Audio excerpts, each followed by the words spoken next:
often the conversations that I have is that people have absolutely no idea how fast things are moving. We went from 1947 with the ENIAC and 5,000 transactions per second, or instructions per second, to today we have exaflops of computational capacity around the world, right? And what that is, the implications of that to the human race it's amazing. What happened to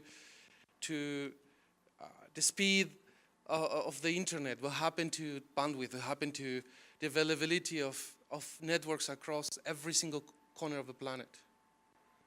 And I feel extremely privileged. I'm so excited about being part of that.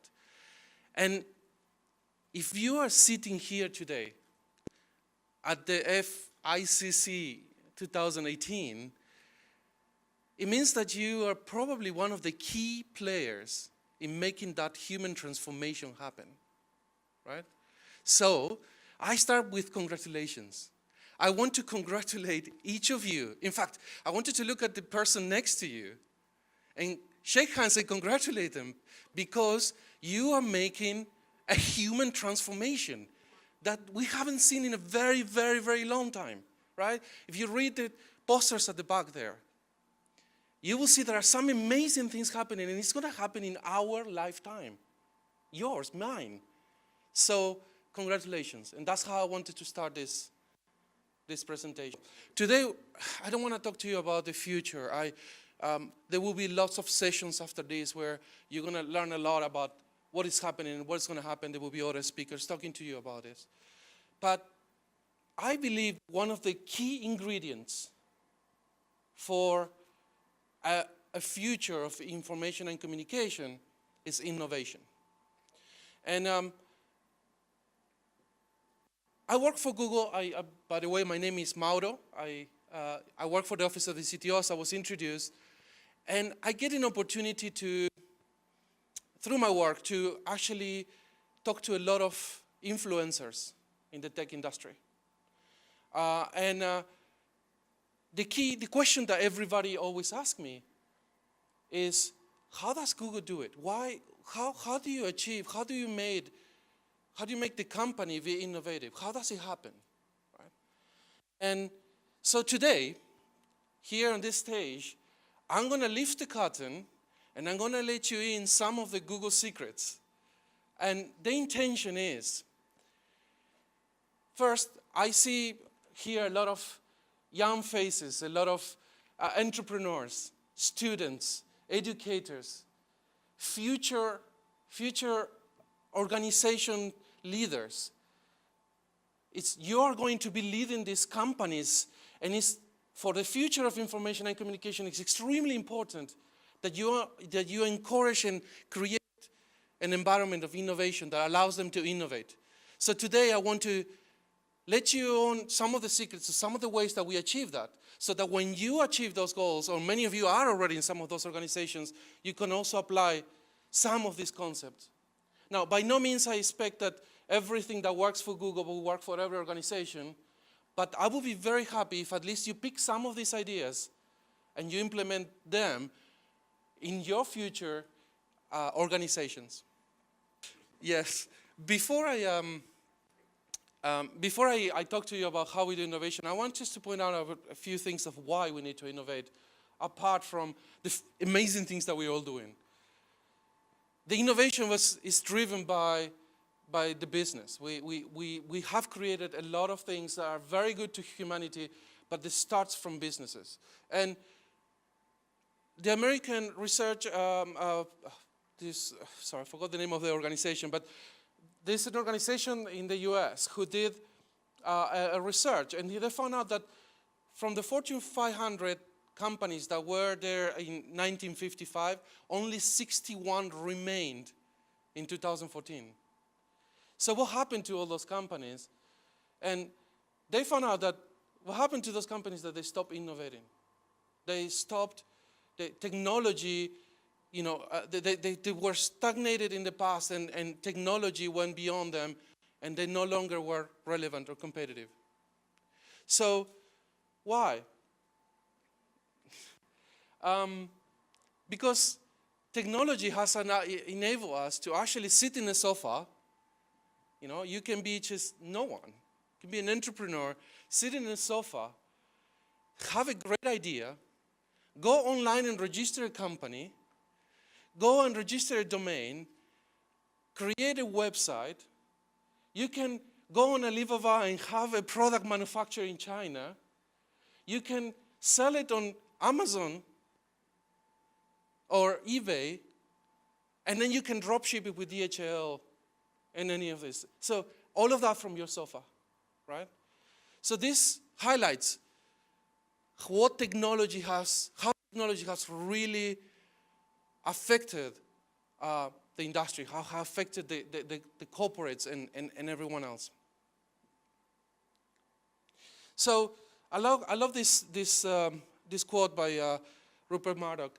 He says that the world is changing in ways that no longer the big can beat the small. It used to be that if you're a large corporate, you had access to all of this cash, and you could actually you could beat the small because they didn't have access to that technology. But today, the fast beat the slow, right? So we see this, we see this on the unicorns. We see this in the Ubers. We see this, and so these companies. It used to be that if you wanted to drive a taxi in London, some of the British people in the place will know, you will have to spend 2 years learning the streets. Google Maps came out, and that's not necessary anymore. Uber came out and just democratized completely that, and destroy some of those companies that were not able to cope with the innovation. So you no longer have to be big to beat the small. All of the small and startups and the small corporations have access to exactly the same technology. You go and you use Google Cloud, and you're able to launch VMs, and you're able to create networks that will expand, and computer systems that will scale very, very quickly.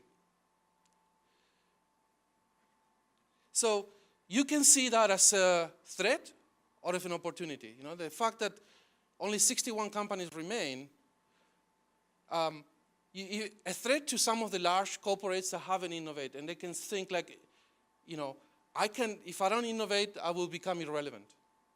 And an opportunity for the startups, for the startup community, for the companies and that can now use that technology to become the next unicorn, right? So who's next? You decide, right? Now, I'm going to talk about Google's innovation and how do we do it. So what comes to mind when I say Google innovation? I want to hear you. Just please, anyone, what comes in mind to you? Anyone? Be loud, because he has the microphone. Sorry? Waymo. Yes, perfect. Anybody else? Hangouts. There you go. Exactly. I love Hangouts. Automated driving. Sorry? Automated. Yes. Exactly. Sorry? Yep. We go next. Google Glass. Exactly. So you mentioned some of the ones that are here, actually. That's perfect. So some of you says it's the products that we have, the technologies that we implement. Some of you will say it's the people. I heard this a lot. A lot of people will say it's the people that you have, and partially true. And of course, there's every now and then it says like, well, it started from a garage. Everything that started from a garage in San Francisco it's possibly a good start. But let's explore one of the products. Let's explore Gmail. So in 1999, Paul Bouchet, one of our developers, just an engineer, came out with the idea of doing Gmail. And if you remember well, in 1999, we already had plenty of web emails. We had Hotmail, Yahoo Mail, Square Mail, and we have many of them, right? And so everybody thought that was a very bad idea from the product perspective and from the strategic standpoint. Who are you going to sell it to? How are you going to succeed? Right? Why would you make another one? But anyways, in 2001, he gets a green light for him to start producing a prototype. And this prototype was based on user feedback. So people inside the company started to use Gmail. And he got a lot of feedback. He got a green light 2001. He actually gets a team together and start building the product. In 2004, so this product was launched. And it was launched with 8 billion bits. Anyone can tell me how much is 8 billion bits? I had to look up for it, actually. It's actually 1 gig. It's 1 gigabyte of storage, right? So, and then we launch. And what happened today in 2018 is that this product has 1 billion users. 1 billion with a B. So, why? What happened? Please, next. What do you notice in this story? We're talking about innovation. What do you notice? What do you think? What do you think was the key of success for this product? Sorry? Listening to the users is one. Sorry? Offer more. Yes. Exactly.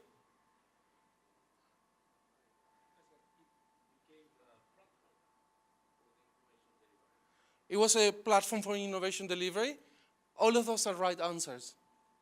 But in the context of innovation and why this succeeded, if you can go next, is that we allowed this engineer to speak up. We allowed this engineer to have a crazy idea that nobody believed. We gave them a license for them to dream. Right? So our chairman says that it's always the same. We start with a small team, start with someone on the ground having an idea. And you need to nurture that. Right?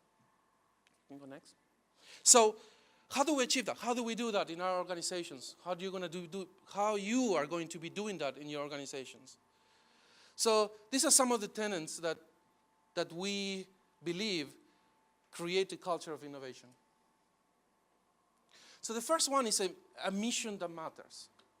So when I joined Google, I strongly believe that what we wanted to do, what the company wants to do, it's a mission that matters. I am fully invested in it.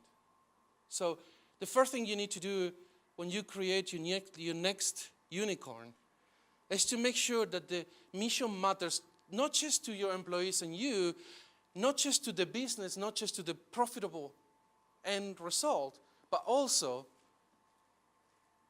how it matters to humanity, how it's going to help your neighbors, how it's going to help your kids in the future.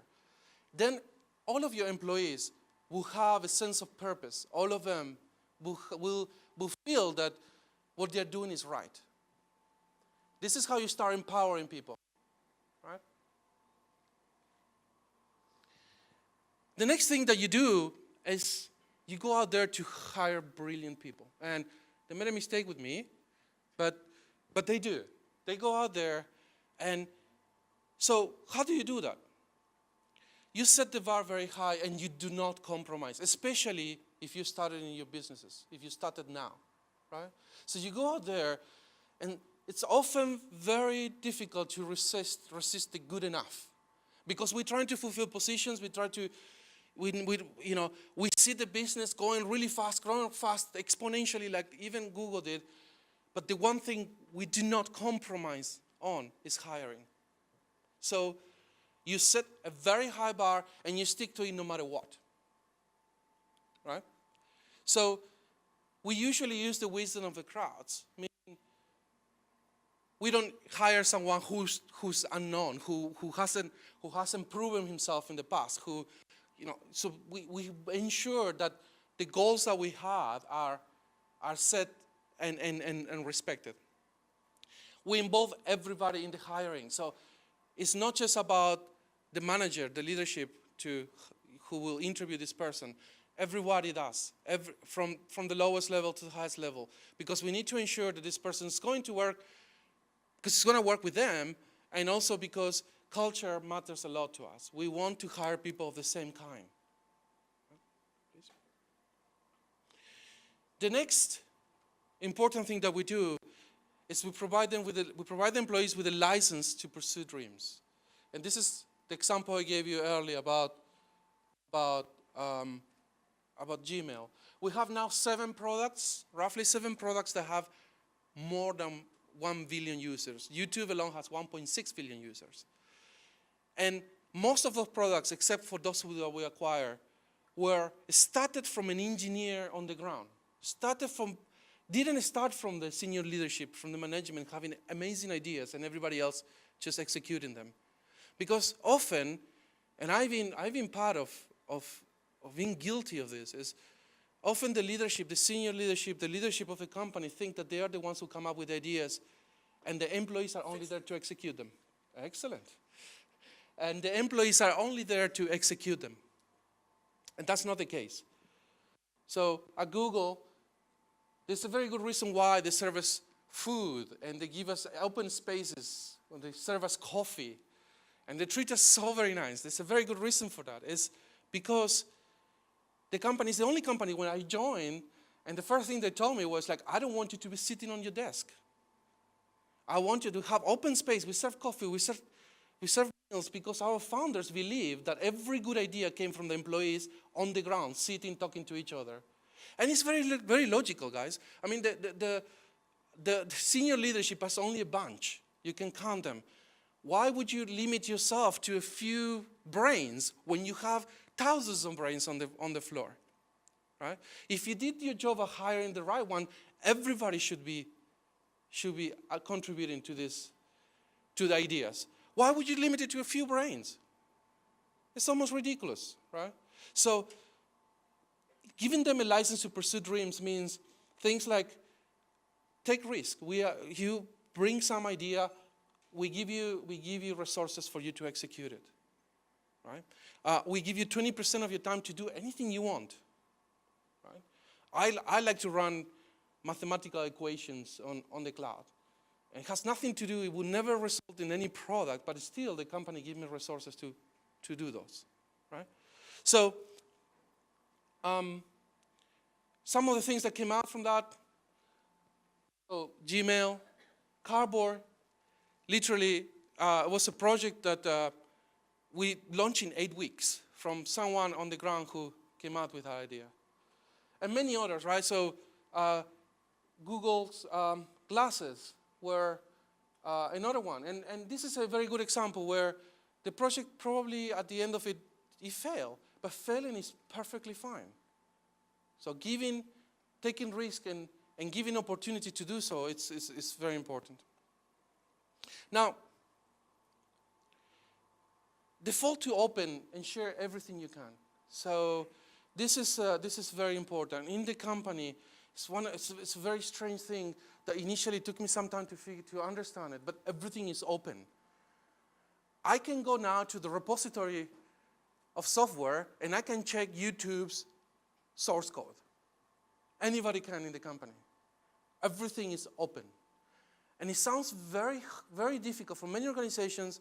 And again, as I said earlier, it doesn't have to work for every organization, but the way it works for us is that everything is available. So there's no limitation in the amount of information I can get. And every employee in the company has access to the same amount of information. There's a lot of brainwash as to how important that is, how secretive all of this is, but the trust to the employees is massive, right? Now, typically and this is true for many entrepreneurs, typically you have an idea and you go and execute this idea and you try to validate it through some form of validation. But actually, the best ideas that we had were solving problems, right? And solving problems from the perspective of the user, from the perspective of the customer. So we often say at the company that if the user cannot spell, it's our problem. If they don't know how to write the query, it's our problem. If they don't know what word to use, it's our problem. If they can't speak the language, then it's our problem as well. So all of these are our problems, not theirs. Right? This is some famous case within the company. So one of our, I don't know the name of the person, but one of our employees designed this toy for his kid. Right? And he thought it was fantastic because it has colors, it looks nice. He was going to hang it on the even on the crib, and he was very happy with it. But when he hung it, the kid didn't react to it at all. Nothing. He didn't find it very interesting. Why? Because this is what he was seeing. You get it now? So what happened here? It was a design issue, right? It was a design that was done from the perspective of who was creating this, but not from the user. Right? So you gotta focus on what is important to the user and solve their problem. So when you come up with your next idea, honestly sit down and think, am I thinking from the user's perspective? Am I making something useful that is solving a problem? Based on the posters that are there, you have done that job very well. So the next one is 10x. And Astro Teller is one of our employees, and he said this. He said, like, if I ask you to make a car that can run 50 miles extra from what it does today, well, your engineers are going to go back and it's going to start thinking, yeah, we can do X, Y, Z, and they're going to try to improve what you have already. But if you ask them to go an extra 500 miles, now they have to think differently. So it's very important to aim to very, very almost unattainable goals. Because when you do so, you shift completely the frame of reference, and then now your architects, your engineers start thinking beyond, outside the box. And of course, failing is acceptable. And we fail a lot. Failure is part of the deal. You have to fail. Our employees learn a lot. We come out with lots of very good things. We learn, we fail, and we move on. And if we fail well. Sometimes, some of the products, brought some other, new technologies that we use for different products, right? And this one is, it's a very important one. You need to use data. Opinions are not good enough. The opinions, it's not, you need to base your decisions on data.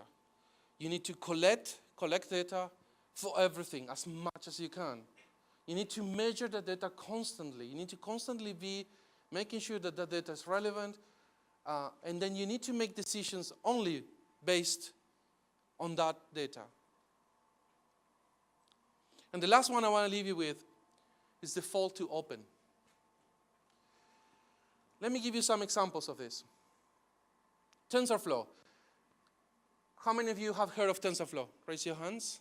Yay, everyone. Wow, that's awesome. Okay, so default to open for us means everything. Everything we do at Google, it's open source. Think of this. TensorFlow was like a weapon, like in the market. We could keep that close to our chest and not let anybody else use this so that we can advance our businesses. Instead, if you see the goals, these were the goals before TensorFlow even went out to the public, you will see that the last goal here is open source the platform for everyone. It was part of the goal from the beginning. And what happened when you do that? Well, what is the number one machine learning algorithm or machine learning engine out there today? Probably TensorFlow. When you do that, the open source community goes nuts. They get this, the response is amazing. You get contributions from everywhere. There's many side projects that come out. 17,000 commits in 18 months. Every university started using it. And then your business in the long run start getting a lot of good things out of the community. Your business start benefiting from it. So we default to open for everything. We did this for Kubernetes. Kubernetes is our orchestration engine for containers. We launch at Google 2 billion containers every week. 2 billion with a B, a week. Every single week. For those who understand what that means, it's ridiculous. And we do it with this tool. We call it differently internally, but we package that and we make it open source also. And now became one of the #1 products for container orchestration. And last one is have fun. When people work in an environment where they have fun, their imagination, their creativity explodes. I love working for Google. I feel like, we're constantly having fun. We're constantly having events within the company. We're constantly cheering up each other. And so we feel all very pumped and very, very creative. Now, and this is my last slide, innovation cannot be order. You cannot ask people to be innovative just by telling them you must be innovative. You have to create the environment. So the points that I gave you today are, for you to create the right environments for your employees to innovate. Forget about telling them, let's get together and brainstorm. That has to come naturally because the environment allows it. So again, today, this is not about how great Google does it. It's just to give you some ideas. And I don't expect that all of those ideas will work for your businesses, but to give you some ideas that will help you and that will help you think about innovation in ways that it will ensure that the future of information and communication is the right one. So thank you very much for your time, and I'll be, for the next few minutes around, so if you would like to speak with me, please approach me. Thank you. And a big round of applause.